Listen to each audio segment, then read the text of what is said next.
Hey there everyone, it's Jaycee. The transparent traits of dye inks makes stamping on colored cardstock a challenge. Stamped floral images will simply disappear on darker hues.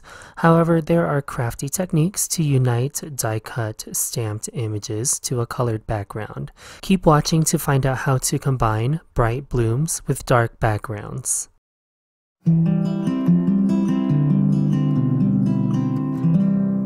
The new December 2021 Craft Your Life Project kit pairs beautifully with other Altenew favorites of mine. So one of the first things in this kit is the stamp set, and hopefully the illustration style looks familiar to you as we move on through this video. To supplement the stamp set is this simple coloring stencil. This contains additional images and layers to this beautiful stamp set. Of course, there's a coordinating die to cut out all of these images. And finally, a coordinating and beautifully flowing background, embossing folder background. I know it can be a challenge to stamp and layer stamp and get your colors to be true to tone on backgrounds besides white cardstock. I'll work through 3 different hacks to introduce different colored backgrounds. So I'm going to start with this cream color palette first. To stay true to this muted color palette, I'm going to introduce and supplement my color palette here with other inks. This is the Jewel Tones 6 mini ink cube set. Of course, it comes in the larger bundle as well.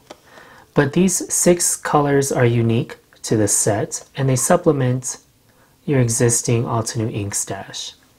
In my stamp positioning tool, I have that cream colored cardstock I showed you earlier, and I'm stamping the A1 layer in Craft Your Life Project kit in buttercream.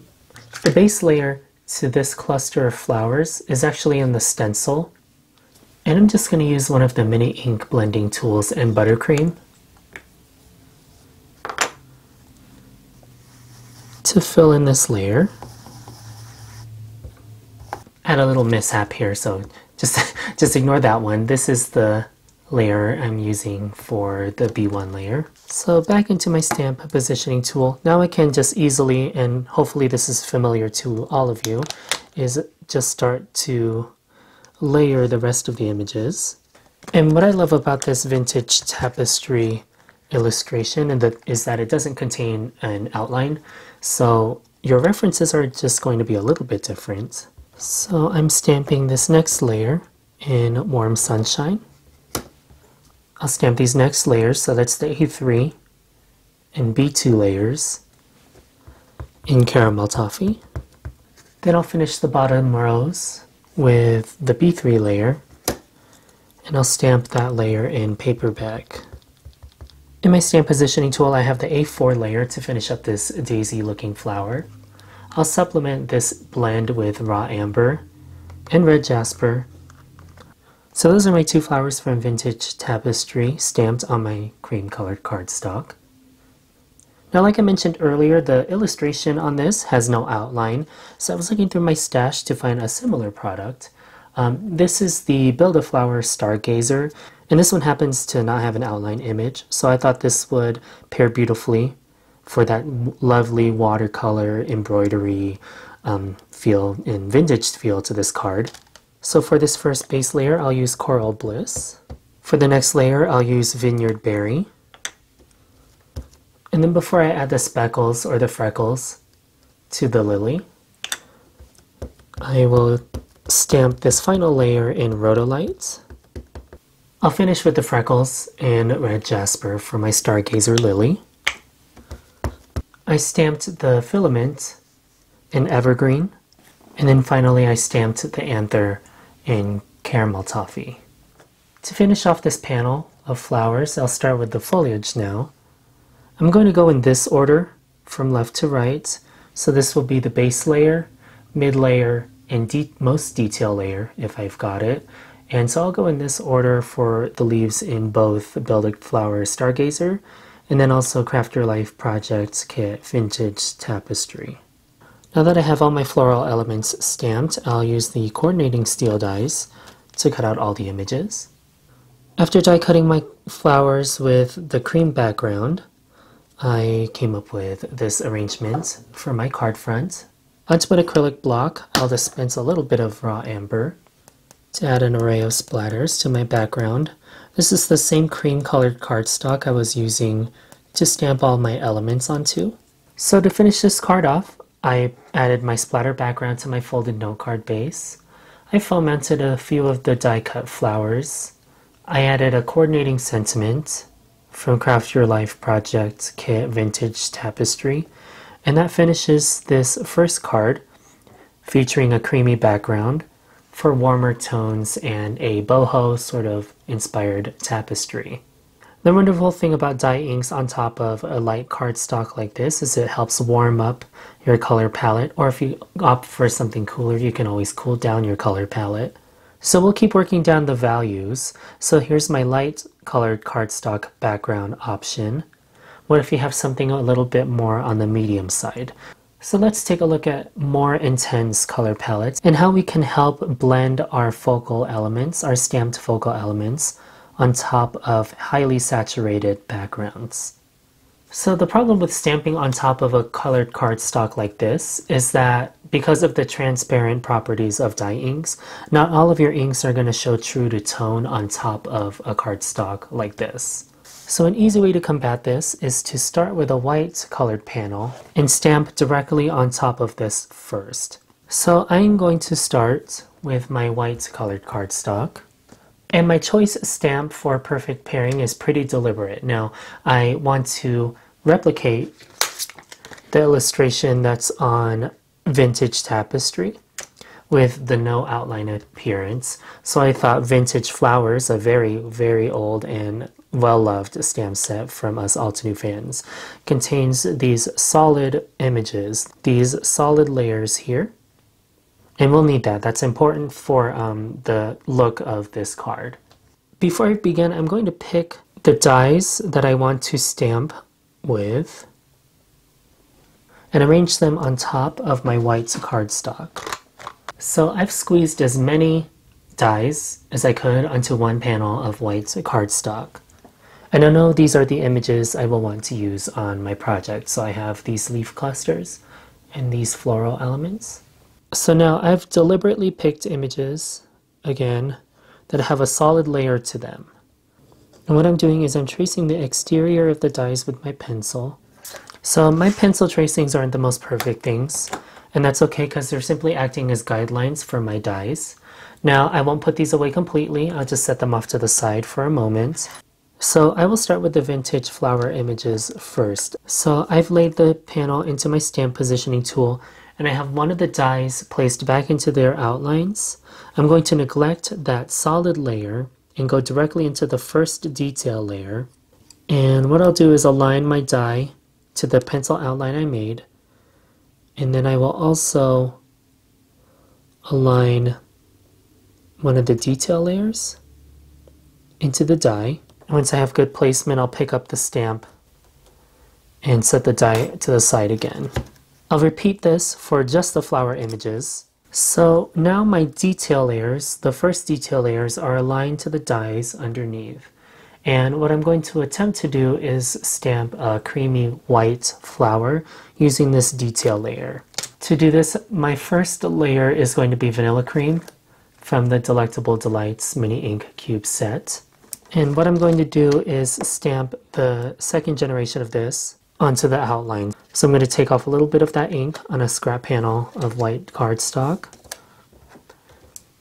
and then use the remaining ink on the stamp to stamp on my panel with all the pencil outlines. Alright, and hopefully on camera or on your screen this translates well. I have a really light layer, but a visible layer of vanilla cream on my cardstock. So now I have reference points for my next detail layer for these images. So now that I've aligned my detail layer to my previous layer, I'll repeat the same steps as before, getting a light layer. This time I'll use hazelnut on this detail layer, and slowly ink and build the saturation by using second generation stamping. I will finish off the center to the daisy-like flower that's in Vintage Tapestry. So I'll use a heavy concentration of vanilla cream for the A4 layer. That's hazelnut for the A5 layer, and then almond butter on the final layer on the center of the flower. So that finishes what I have for the flowers so far. Now I will work on the leaves, the foliage for this card. Now to stamp the leaves, I will use the solid layers for each of the 5 images on my panel. And I'll use this array of ink. So this is the Seashore family of crisp dye inks, and it will go from Lagoon to Emerald to Green Onyx, and those will be my 3 layers in order of lightest to darkest, or solid to most detail layer. So I've got my final layer stamped in Green Onyx for all of the leaves. And again, I don't know if I mentioned this earlier, but I've got the solid layers centered on my pencil tracing, just as the flowers. So I'm not going to put away these inks, as I find that my cardstock is pretty similar to Lagoon. So I'm going to keep this out with my background color in mind. So now here is where I bring back all of the solid layers to these images. So for example, in Vintage Tapestry, this is the A1 layer. And I'm going to align all my previous layers to this solid layer. Alright, so I've got all my solid layers now aligned to my stamped images.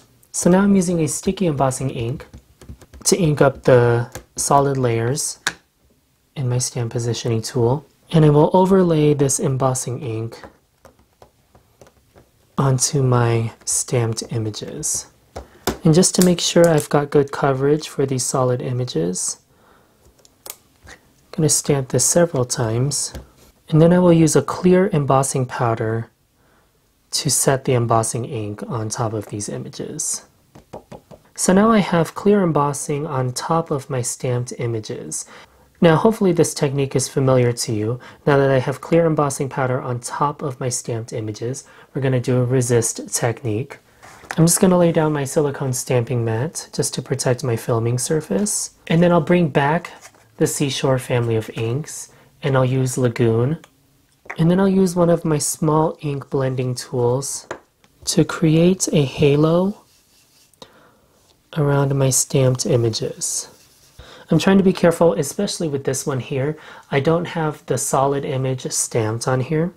You could do that if you wanted to on your project, but I just didn't feel like it. So I'm just going to try to avoid getting ink into the center of that flower. And just for good measure too, I used emerald on top of these images. So I've got some residual ink on top of my embossing, and that's okay. You can use a wet paper towel to buff off that ink blended ink, so that mixture of Lagoon and emerald. Oops, oh well. And that way we can expose the beautiful white flowers underneath.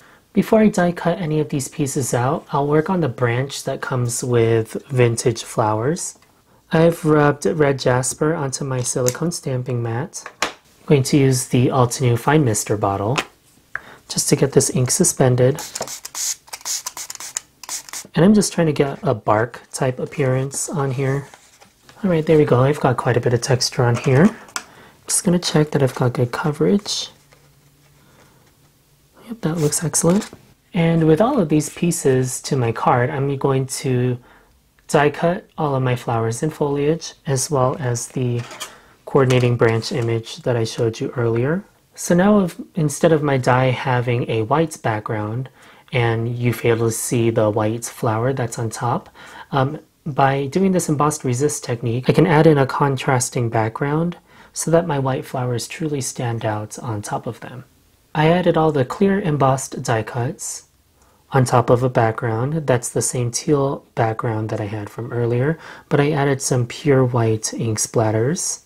And then I added one of the coordinating sentiments, and I stamped that in green onyx dye ink. And now my white flowers can really shine through on top of my medium dark background without the white edge that's so characteristic of using the steel dyes. And it just gives a much more seamless and professional looking card. So now we've gone from cream to emerald. Let's go even darker to our next background example, and I think this is much easier than the clear embossing. But this is just an alternative if you have a collection of inks but no coloring mediums like watercolor brush markers or Altenew artist markers. Off camera, I used a lot of my Altenew inks to make pink flowers, warm gray flowers, and the same evergreen type foliage. I also used the coordinating stencil in Vintage Tapestry to get this nice floral branch. And what I'm going to do is use the coordinating dies to cut out all of these images. And I don't know if I mentioned this, but to coordinate with the vintage flower die cuts, I used the very well-loved vintage roses. And if you can tell in this mix, I think they pair beautifully with their similar illustrations. So anyway, I have everything die cut. And since we've been moving from lightest to darkest, and just as a recap, here are the previous two examples. Let's go all the way and try to make these cards blend into a black background. You probably can't tell with the pink flowers, but especially with the green foliage, you'll get that white outline, which is okay if that's the look you're going for, but I like a much more seamless look when I craft on top of black cardstock. So the Craft a Flower series is great for that because you don't get a white outline around your images. But in this case, there's a really easy way to get rid of that white outline around your images, but it does require an additional tool. If you have the Altenew artist markers, I have Jet Black, and that blends in with my black background, as well as the Altenew fine liner pen set.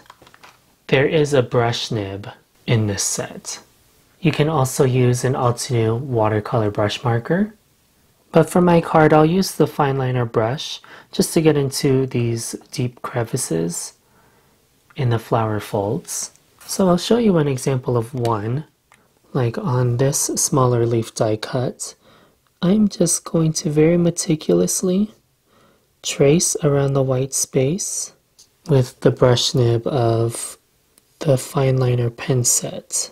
And if you had any layering mistakes while stamping your flower images, this is a great way to hide a little bit of the mishap. Just like that. Now my image blends in seamlessly with my background. So here's just a comparison of what that can look like. Alright, so I have an abundance of die cuts now with their black outlines. So even now on my craft mat, you can see the contrast between the pink and warm gray peonies and roses. And by doing that meticulous work of getting rid of that white outline around the roses and foliage especially, really lets the image shine through. So now comes the fun part of arranging my flowers. I've clearly got an abundance of die cuts to work with, so let's see what I can come up with. So after working in almost all the flowers into my background here, the last thing I'll do is try to fill in some of this black space with some white splatter. And after adding the white splatters onto my background to fill in that empty space, I white heat embossed one of the coordinating sentiments in Vintage Tapestry. And that finishes this final card with a black background and black outlines on all of the floral elements.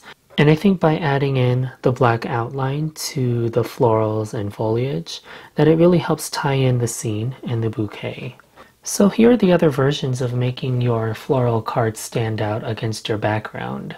Depending on what your starting color is, there's always a technique to help seamlessly blend your die-cut floral elements into your colored background. My series encourages you to shop your existing Altenew stash and rekindle their love with newer releases. Perfect Pairings with Jaycee airs on the Altenew channel every second and fourth Sunday of the month. Please make sure you like and subscribe if you haven't already. Thank you so much for tuning in to this Perfect Pairing episode with me, and I'll see you in the next one. Hello there! Did that video just spark your creativity? And do you want more project ideas and inspiration videos too? Well, if you do, please make sure that you subscribe to the Altenew YouTube channel. Also, make sure that you do click that notification bell so you don't miss a video. Thanks so much for watching. Bye bye!